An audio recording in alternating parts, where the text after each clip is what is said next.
सासू माँ की नई सहेली। प्रिया किचन में चाय बना रही होती है और सुमन ड्राइंग रूम में बैठकर मजे से टीवी देख रही होती है। तभी दरवाजे की घंटी बजती है।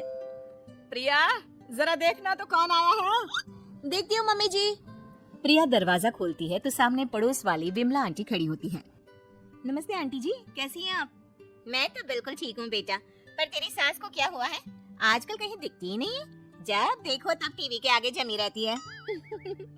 अंदर तो आइए आंटी। अरे ओ दीपक की अम्मा, कहाँ हो?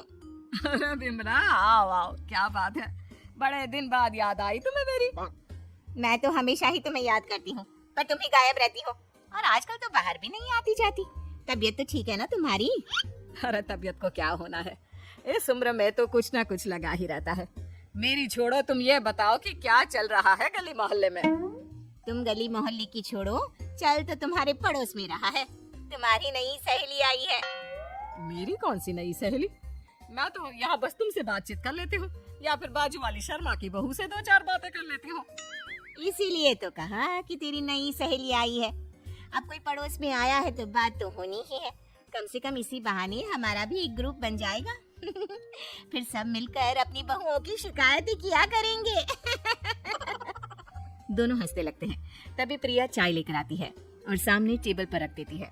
दोनों चाय पीती हैं और बातें करती हैं। चलो मैं चलती हूँ, अब कल मिलते हैं। राम राम।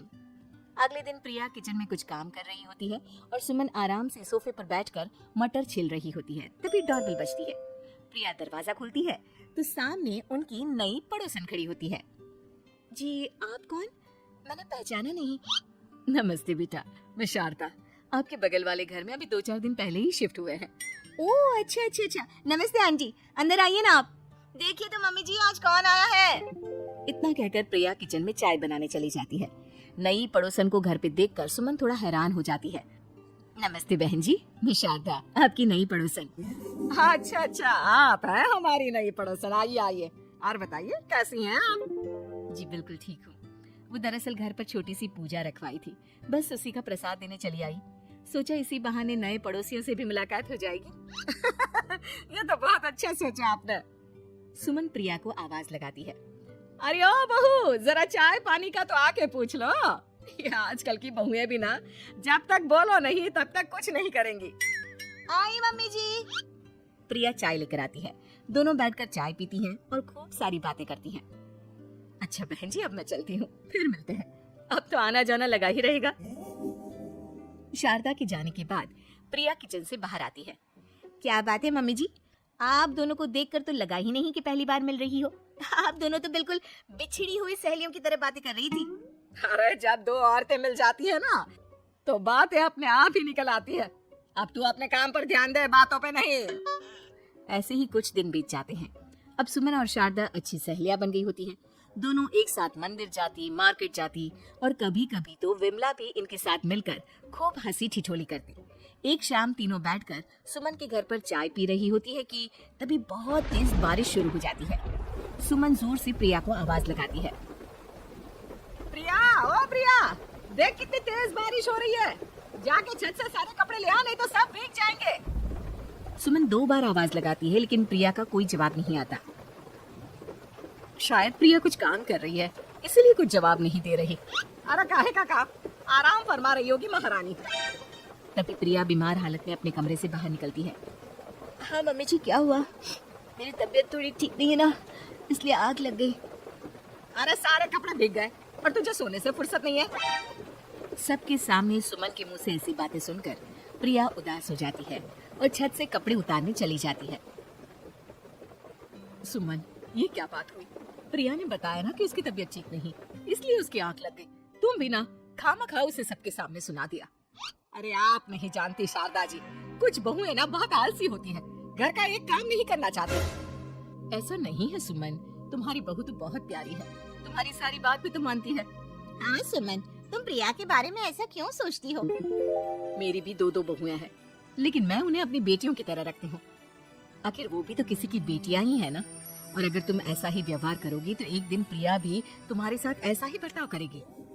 शारदा और विमला की बातें सुनकर सुमन की तो बोलती बंद हो जाती है। वहीं प्रिया भी बाहर से सारी बातें सुन रही होती है। अरे मैं कोई उसकी दुश्मन थोड़ी ना हूँ, मैं भी उसकी माँ हूँ। लेकिन कभी कभी सास बनना पड़ता है, नहीं तो बहुएं हाथ से निकल जाती है। देखो सुमन, ये सब सोच का फर्क है। अगर तुम ये सोचोगी तो कभी प्रिया को अपनी बेटी नहीं बना पाओगी। इतना कहकर शारदा और विमला वहां से चली जाती हैं और सुमन अकेले बैठकर उनकी बातें सोचने लगती है।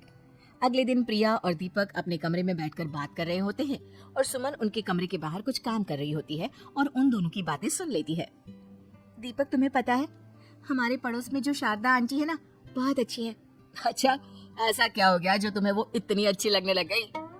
कुछ खास नहीं, बस कल जब मम्मी जी मुझे सबके सामने सुना रही थी तो शारदा आंटी ने मेरा साथ दिया। मैं तो सच में हैरान ही रह गई थी जब उन्होंने मम्मी जी को मुझसे ऐसा बर्ताव करने के लिए मना किया। अच्छा, फिर क्या हुआ? होना क्या था, शारदा आंटी तो मम्मी जी को समझा ही रही थी कि बहू को भी बेटी की तरह ही रखना चाहिए, लेकिन मम्मी जी तो मम्मी जी है ना, उन्हें तो मुझ में हमेशा कमी ही दिखती है। काश मुझे भी शारदा आंटी जैसी सास मिली होती जो मुझे भी अपनी बेटी जैसी समझती। सुमन ये सब सुनकर बहुत उदास हो जाती है और वहां से चली जाती है। प्रिया की बातें सुमन के कानों में बार बार गूंज रही थी। उसे बहुत शर्मिंदगी महसूस हो रही थी कि उसने प्रिया के साथ बहुत गलत किया है। अगले दिन सुमन शारदा और विमला को बुलाती है। क्या बात है सुमन, आज तूने ऐसे अचानक क्यों बुलाया? सब ठीक तो है ना? हाँ हाँ, सब ठीक है, तुम दोनों बैठो तो सही। तब तक दीपक और उसके पापा भी आ जाते हैं। प्रिया, तुम भी आ जाओ। क्या हुआ मम्मी जी, आपने बुलाया? हाँ प्रिया बेटा, मैं आज सबके सामने तुमसे माफी मांगना चाहती हूँ। मैंने आज तक तुम्हारे साथ बहुत बुरा व्यवहार किया है, लेकिन तुमने कभी भी मेरे साथ बुरा बर्ताव नहीं किया। मुझे अपनी गलती का एहसास हो गया है, हो सके तो मुझे माफ कर देना। प्रिया अपनी सास की बातें सुनकर हैरान हो जाती है। उसकी आंखों में आंसू आ जाते हैं। प्लीज मम्मी जी, आप मुझसे माफी मत मांगिए, मैं भी आपकी बेटी ही हूँ। वैसे एक थैंक यू तो मेरी नई सहेली को भी बनता है, जिसकी वजह से मुझे मेरी गलती का एहसास हुआ। शारदा बहन, आपका बहुत बहुत शुक्रिया जो आपने मेरी आंखें खोल दी। अरे क्या सुमन, तुम भी ना। तो फिर इसी बात पर चाय और पकोड़े हो जाए। हाँ, क्यों नहीं।